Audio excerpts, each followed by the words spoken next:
Hey, you want to replace Mark Carney? So it's definitely time. Maybe Canada could give France a call, try to line up the election date so Le Pen and Pierre can have mutual terms or something. I'd actually like to see that. Pierre, Le Pen, and Don in the same room discussing how stupid this whole global citizen idea actually is and doubling down on nationalist populism. I mean, I'm down. I'm down.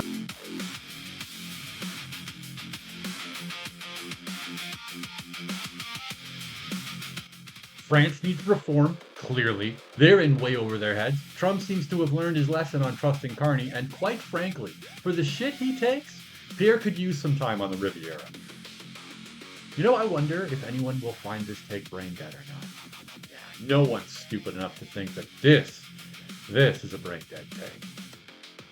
Are they? July 15th, 2026, this is the original Comic Reporter, and I will remind anyone who is upset to hear that this is the reality. I don't care about your feelings. My goal is not to have all the answers or ask all the questions or to validate your emotions or save you from falling into a deep despair.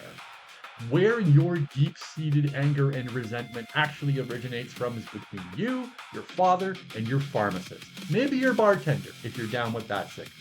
You've never met a man who enjoys stepping on landmines more than this man, not a single one. I love your laughter and your tears equally because I base my personal ideology on one thing: equity in emotional expression. I believe in speaking and being spoken to because this is the internet where truth goes to die and brain cells go to find the twins they were separated from at birth. I don't care if you think I'm incredibly smart or incredibly stupid. It's all the same to this Comic Reporter. But think about it for a moment. Really think about it. Just think about it. The collective and unifying nature of the internet discourse has led us to this moment, the moment all of Canada agrees Mark Carney has failed. And it's time for us to get a little bit more of Pierre Poilievre. I'd rather not wait until JD Vance is in office. Can you imagine that? Pierre and JD standing up there saying the exact same things in the exact same tone with the exact same words and the exact same vision. Imagine how divisive that would be. I don't know if the world would survive it. Those two might start World War III and IV. Probably shake hands on the deal to finish off Ukraine and single-handedly annex the entirety of the Middle East. All great things, I know, but I don't want to wait that long. I truly, truly don't. No, no, no. I much rather see Pierre do all of this with the great Don himself at his side. The man on a mission joining the man with a plan. Maybe we can sprinkle a little Jamil Giovanni in there, just so we can prepare to be emperor once Pierre decides to retire. Listen, I know people want me to be mad about gas prices and the economy and the workforce and immigration. I get it, but we can fix all that. That's easy. Pump an oil surplus, lock down the borders, buy some 747s from the Saudis, and let the deportations begin. Easy peasy. The harder part is getting a bad prime minister out of office once he's in. That's the hard part. See, because the number of Canadians actually involved with selecting who Canadians will vote for as prime minister is pretty freaking tiny. It's a tiny little group. And even when you put all those people together, they don't actually represent very much about the totality of Canada. They have their little corners that benefit from whichever little bulldozer can create the path of least resistance for them. But overall, they really don't contribute a whole lot to the country. So in the end, you get the population who actually votes in the federal election, picking from four guys they probably don't want for things they don't understand while playing tribal games of words with friends they'll forget about a month later. See, what this system does is allow our country to simply add whatever random option it wants to the election cycle. Someone could hypothetically nominate Joe Rogan to run for Prime Minister of Canada. Would he win? Possibly. Who knows? Maybe. It would likely be a disaster and we'd have him out on a no confidence vote within a year. But yeah, he could very well win. He's certainly got the youth vote. Really, once Zelensky is done with Ukraine, he could hypothetically run for the prime ministership of Canada. No lies told. He absolutely could. Would he win? Probably not. I'm pretty sure our Ukrainian immigrants would find a way to stop that from ever happening because Ukrainians are really good. But he could run. He absolutely could. Putin could run for prime minister of Canada. Yeah, he could also do it. Or Z or Trump or Starmer or Musk or anyone as long as the parties would have them because that's how our system works. Just convince enough of the donors that the guy you want is the best option and then present that option to the people. That's the structure of our elections. Do they need citizenship? Yes. But how hard do you think it would be for any of these guys to get citizenship? Probably not hard. And quiet too. You likely wouldn't even be told about it because why would they tell you? Oh my goodness, why is Z running for prime minister? When did he become a citizen? Who knows? Someone check the records. Too late now. Oh well. And I know that people don't like understanding that Canadian elections aren't run on nationalism or loyalty or merit or competence or anything like that at all. Our elections are run on the value of the candidate to the people who select to uh, our elections are run on the value of the candidate to the people who select the candidates you will vote for. If he wins, that's how our potential leaders are chosen. So if you're hanging your hat on a candidate, just remember that he's someone else's choice as well, and you may actually like what those people have in mind. For instance, the Liberal Party wanted someone who would be seen as an outsider, similar enough to Donald Trump that he would have been seen as viable in an election, but different in that he would be submissive to the will of the people selecting the candidate because those selectors were influenced by global need. And that's because in Canada, there is a constant threat of non confidence votes if you have a minority government. So Mark Carney would be under constant threat of another election if he went out and did the kind of things Donald Trump is doing. Otherwise, Mark Carney would do the kind of things Donald Trump is doing. Not because Donald Trump is bad, he's not. He's the best thing to happen to America since the nuclear bomb. But because the liberals were almost certain that if he won, he would win in a minority, and that's exactly what happened. Yes, political ideology across borders is intentional. Yeah, that's 100% true, provable, and obvious. It's the top layer. It's the top layer, and this whole Uni-Party nonsense is you looking at the top layer and going, "That's as deep as it goes." Under that layer, you discover that the donors and supporters and those in charge of actually selecting the candidates are actual global citizens, and what benefits those global citizens is that the rules of every country they operate in are uniform. That's the goal. They don't want borders because borders mean they have to operate under multiple sets of rules all the time. And if they can make the entire world operate under the same set of rules, their lives get way easier. You don't know who those people are, you'll never meet them, but they do have a say. So it's not just Canada dealing with this. It's every country deals with this. Europe, especially Eastern Europe, is already operating under a mostly flattened rule set.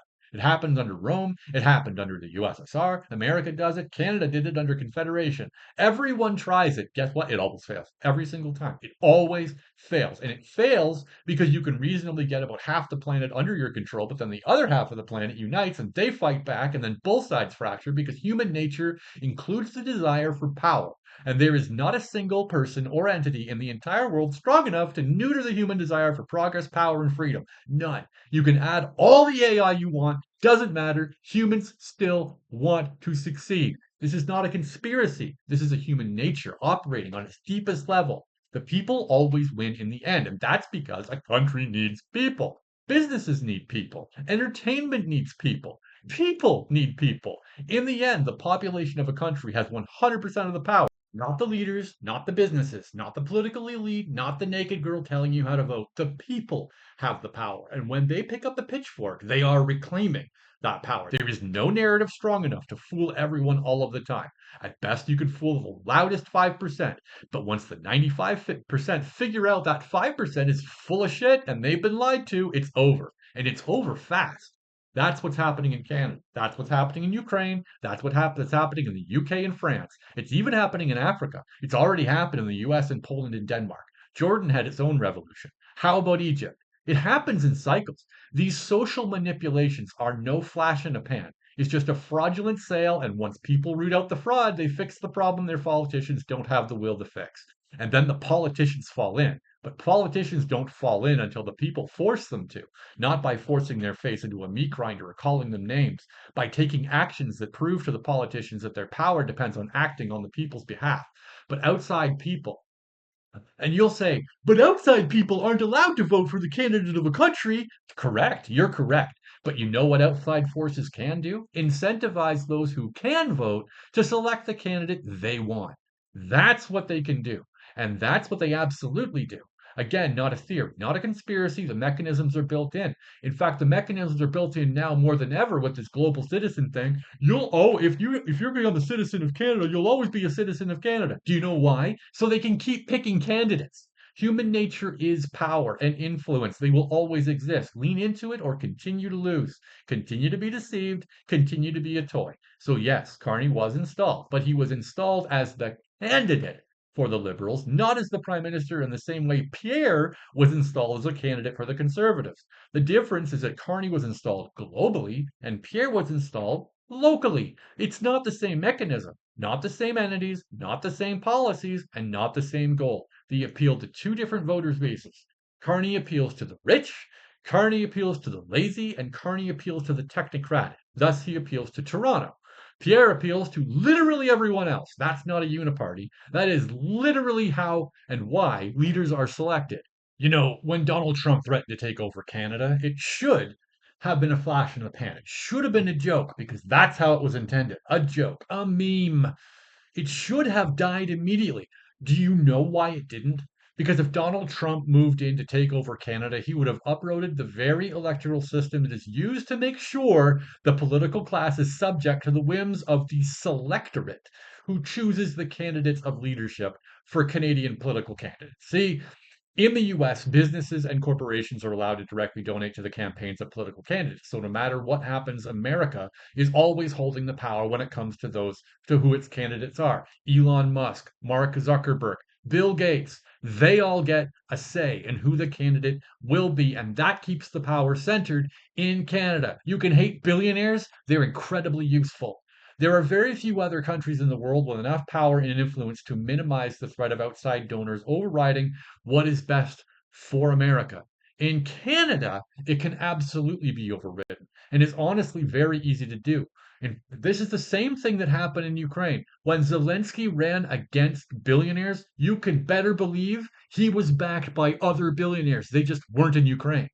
If America had taken over Canada, if America had taken over Canada, the globe itself would have lost its foothold next to America because it would have lost Canada as something it can disproportionately influence. So when Donald Trump said 51st state, that was not aimed at Canada itself. That was aimed at Davos. It was aimed at the EU. That was aimed at NATO. That was aimed at the donor class who currently controls who the candidates for the Liberal Party can be. The Conservatives have resisted that influence as much as they possibly can. Harper was subject to some of that global influence and it reflected in some of his policy making, but it wasn't even close to how much influence was exerted on Trudeau, and definitely not like Carney is, because the EU, Davos, NATO weren't half as influential then as they are now. Humans on every stage pursue any and every mechanism that can give them more influence over the world and the freedom that power can give them. That's literally how it works. So when you get to the level where your freedom can only be enhanced by having more control over what another country can or cannot do, you pull that lever and you pull that lever hard. So make no mistake, whatever globalist cabal of child eating monsters you think exist in the world, you're probably right.